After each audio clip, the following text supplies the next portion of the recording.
పూర్తి వివరాలు చూసే ముందు మా ఛానల్ ని సబ్స్క్రైబ్ చేయడం మర్చిపోకండి. శ్రీ గురుభ్యో నమః. శ్రీ మహాసరస్వత్యై నమః.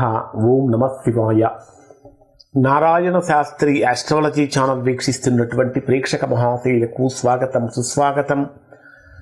ఈరోజు మనము 2026 సంవత్సరం జనవరి నెల 11వ తేదీ నుంచి 20వ తేదీ వరకు వృశ్చిక రాశిలో జన్మించినటువంటి వారి యొక్క గ్రహస్థితులు ఎలా ఉన్నాయి, రాశి ఫలితాలు ఎలా ఉండబోతున్నాయి, రోజువారీ ఫలితాలు ఎలా ఉంటాయి, ఒకవేళ ఏదైనా చిన్న చిన్న ప్రతికూలతలు కనుక ఉంటే ఇటువంటి పరిహారాలు పాటించాలి మొదలైనటువంటి అన్ని విషయాలు కూడా మనం ఈ వీడియోలో తెలుసుకుందాం.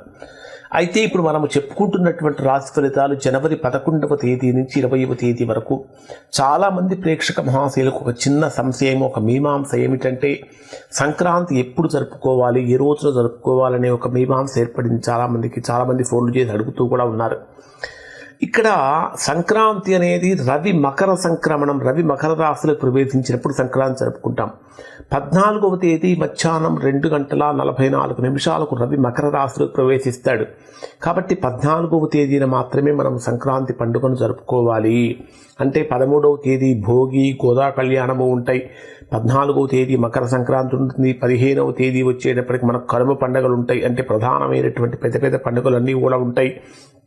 ఆ తర్వాత 15వ తేదీ నుంచి మనకు ఉత్తరాయణ పుణ్యకాలం కూడా ప్రారంభమవుతుంది. అంటే 14వ తేదీ మధ్యాహ్నం నుంచి ఉత్తరాయణ పుణ్యకాలం కూడా ప్రారంభమవుతుంది. 16వ తేదీ మహాశివరాత్రి, 18వ తేదీ చొల్లంకి అమావాస్య, 19వ తేదీ నుంచి మాఘమాసం కూడా ప్రారంభమవుతుంది. మరి ఇప్పుడున్న గ్రహస్థితులు కనుక పరిశీలించినట్లయితే వృశ్చిక రాశి వారికి ప్రధానంగా రాశ్యాధిపతి అయినటువంటి కుజుడు రాశికి 2, 3 స్థానాలలో సంచరిస్తున్నాడు. అంటే కుజుడు యొక్క సంచారాన్ని కనుక పరిశీలించినట్లయితే ప్రధానంగా కుజుడు మనకు 16వ తేదీన మీ జన్మరాశికి ద్వితీయ స్థానాన్ని వదిలిపెట్టి తృతీయ స్థానంలోకి వెళ్తాడు. అంటే 16వ తేదీ వరకు బ్రహ్మాండమైనటువంటి అపురూపమైన ఆనందాన్ని పొందేటటువంటి విధంగా వృశ్చిక రాశి వారు ఉండబోతున్నారు. ఆర్థికంగా బ్రహ్మాండమైనటువంటి బెనిఫిట్స్ అనేటటువంటివి పొందబోతున్నారు. ఎందుకంటే గ్రహాలు మొత్తము కూడా 2, 3 స్థానాలలో సంచరించేటప్పుడు జీవితంలో కీలకమైనటువంటి మలుపులు తీసుకొచ్చేటటువంటి కాలంగా మారుతూ ఉంది. 2వ స్థానం అంటే ధనస్థానము, కుటుంబ స్థానము, వాక్స్థానము. ఈ ధనస్థానంలో, కుటుంబ స్థానంలో, వాక్స్థానంలో సంచరించేటటువంటి గ్రహాల యొక్క ప్రభావంతో ఆర్థికంగా బలోపేతం అవుతూ ఉంటారు. అలానే రవి కూడా మీ జన్మరాశికి దశమాధిపతి అయిన రవి 3వ స్థానంలోకి ప్రవేశించినప్పుడు ఉద్యోగపరంగా ఏర్పడిన సమస్యలన్నీ కూడా తొలగిపోతాయి. ఉద్యోగపరమైనటువంటి శుభవార్తలు కూడా వినే అవకాశం కనిపిస్తూ ఉంటుంది. ఆనందానికి అంటే హద్దు లేదు అనేటంత గొప్ప ఆనందాన్ని పొందే అవకాశం ఏర్పడుతూ ఉంటుంది. ముఖ్యంగా చెప్పాలంటే తృతీయ స్థానంలోనే కుజుడు యొక్క సంచారం కూడా జరుగుతూ ఉన్నప్పుడు ఏం జరుగుతుందంటే, అంటే మకర రాశి కుజుడికి ఉచ్చస్థానం. ఇప్పటిదాకా మీరు ఏ విషయాలలో అయితే పట్టు కోల్పోతూ ఉన్నారో, ఎవరి దగ్గర అయితే చేతులు కట్టుకుని నిలబడాల్సి వస్తూ ఉన్నదో అటువంటి వారి దగ్గర కూడా మీరు పట్టు బిగించి మీ యొక్క వ్యక్తిత్వాన్ని నిరూపించుకునేటటువంటి అవకాశాలు కూడా ఇక్కడ వృశ్చిక రాశి వారికి రాబోతున్నాయి అని చెప్పాలి. కానీ గురుడు అష్టమ స్థానంలో సంచరిస్తున్నటువంటి కారణం చేత కమ్యూనికేషన్ పరంగా చాలా జాగ్రత్తలు పాటించాలి.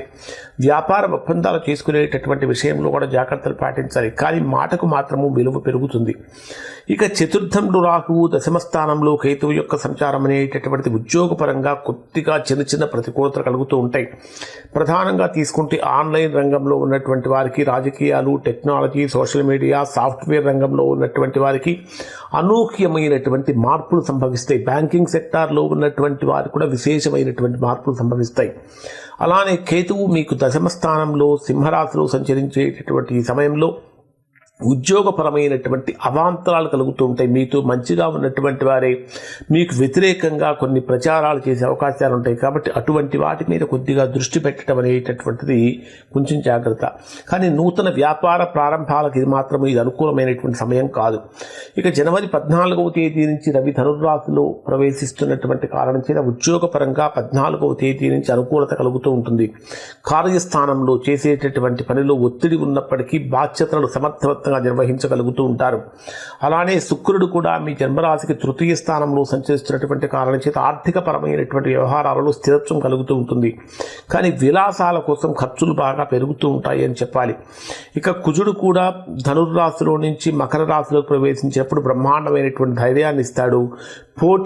పోటీ పరీక్షలలో కానీ పోటీలో కానీ మిమ్మల్ని విజయ తీరాల వైపు అడుగులు పడేటటువంటి విధంగా చేస్తూ ఉంటాయి అని చెప్పాలి. ఇక ఓవరాల్గా కనుక పరిశీలిస్తే 11వ తేదీ ఉదయం నుంచి అంటే డే వైజ్గా కనుక పరిశీలిస్తే 11వ తేదీ ఉదయం నుంచి 13వ తేదీ సాయంత్రం 5:21 వరకు ఉండేటటువంటి సమయంలో ఇది ఏ విధంగా ఉంటుంది అంటే, ఇది ఈ రాశి వారిని కనుక పరిశీలించినట్లయితే 11వ తేదీ నుంచి 13వ తేదీ వరకు మీ జన్మరాశికి 12వ స్థానమైనటువంటి వ్యయ స్థానంలో చంద్రుడి యొక్క సంచారం మానసికంగా ఏదో తెలియనటువంటి అశాంతిని కలిగిస్తుంది. ఇక్కడ బెట్టింగ్స్కి వెళ్ళేటటువంటి వారు జనరల్గా సంక్రాంతి అంటేనే రకరకాల సంబరాల పండగ కాబట్టి బెట్టింగ్స్ వైపు వెళ్ళేటటువంటి వారు చాలా జాగ్రత్తలు పాటించాలి. లేకపోతే ఊహించినటువంటి విధంగా 11వ తేదీ నుంచి 13వ తేదీ వరకు ఆర్థికపరమైనటువంటి నష్టాలు కలుగుతూ ఉంటాయి. ఇక మనస్సు కొద్దిగా అశాంతిగా ఉంటుంది. అనవసరమైనటువంటి ఆలోచనలు, ఖర్చులు పెరిగిపోవటం, నిద్రలేమీ కనిపిస్తూ ఉంటాయి. ఇది అంత అంటే బెనిఫిట్స్ పొందటానికి అంత అనుకూలమైన స్థితి కాదు. 13వ తేదీ సాయంత్రం 5:21 నుంచి 16వ తేదీ ఉదయం 5:46 వరకు ఉండేటటువంటి సమయంలో జూలు విదిలుస్తారు. అంటే మీ నిజ స్వరూపంతో, మీ యొక్క నిజమైనటువంటి ధైర్యంతో అడుగులు ముందుకు పడే అవకాశం ఏర్పడుతూ ఉంటుంది.